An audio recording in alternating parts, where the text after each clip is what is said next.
This is Entrepreneur Studio with Patrick Bryant, brought to you by SC Biz News, the Harbor Entrepreneur Center, Code and Trust, trusted co-founders in tech, and our sponsor, Harbor Wealth Management Group.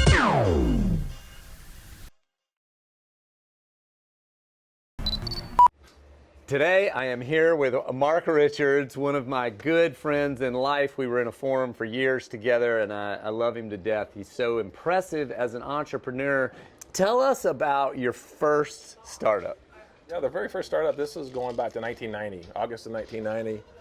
Was working with my dad. My dad builds artificial reefs up the state of South Carolina, sinks old junk offshore. It still does it. 90 years old, we've 90 in a week, and still does it. It's crazy. Kicking. But anyhow, I was helping him build some artificial reefs, and one of the things we had to do was clean out the bilges of the boats, which is the bottom of the boat, and we were struggling with it. So I invented a heavy-duty garbage bag, literally a thick, hefty sack, really. Big garbage bag. Thick garbage bag. And I said, you know what, we can't be the only ones that needs a heavy-duty garbage bag, like really heavy-duty. So I contacted a local company called Fennel Container, owned by a gentleman named George Fennel. Trash. Great success. Huge trash company. Yeah, huge. Great success story in and of itself. George is an amazing human being. But I called a guy up there and told him about the liner. He said, bring it on up. I had it all packaged up. Just it's a garbage bag. And basically put it in front of him. He goes, oh, we already buy those. I go, son of a biscuit. Well, okay, if you can't beat them on innovation, then what do you try to beat them on? Price. Yeah, so how much are you paying for these things? He goes, $27 a piece. And I'm thinking $2 or $3.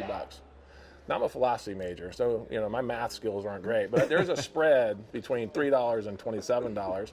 So I just pushed what I had to the side. I said, Johnny, what are you paying $27 for? And he says, a baggie for roll-off containers. And I said, Johnny, can you show me what you're talking about? So yeah, come on out here. And he showed me this container, and I measured it. It was 22 feet long, 8 feet wide, 4 feet deep. Went back to my apartment, heat sealing this little thing, made a big old baggie. Took it out the next day. Now, a big bag, like you're talking like 10 feet or something, 22 right? feet long. 22 feet. I mean, it's in your apartment. You're sealing. It was ridiculous. It was crazy. And went up to see him the next day. It was one of those hot August mornings where you wake up, it's already like 100% humidity and 100 degrees. We get up there and I throw it in the container, and Johnny's out there with me, and we put it in, and first words out of his mouth was, hey, this thing fits better. And in my naivete, I had inadvertently built created a fitted liner for these containers. And I said, well, is that important? And he said, yeah, it's important because when we go dumping stuff in, the sides don't come in. So you think of a liner in a trash can, the sides go in. We completely eliminated that with this fitted liner.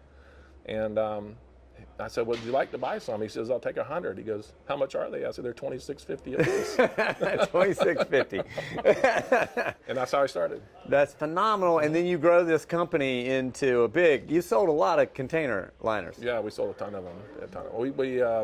That was August. I say we. The name of the company, the Richards Group, me, myself, and I were 3 employees.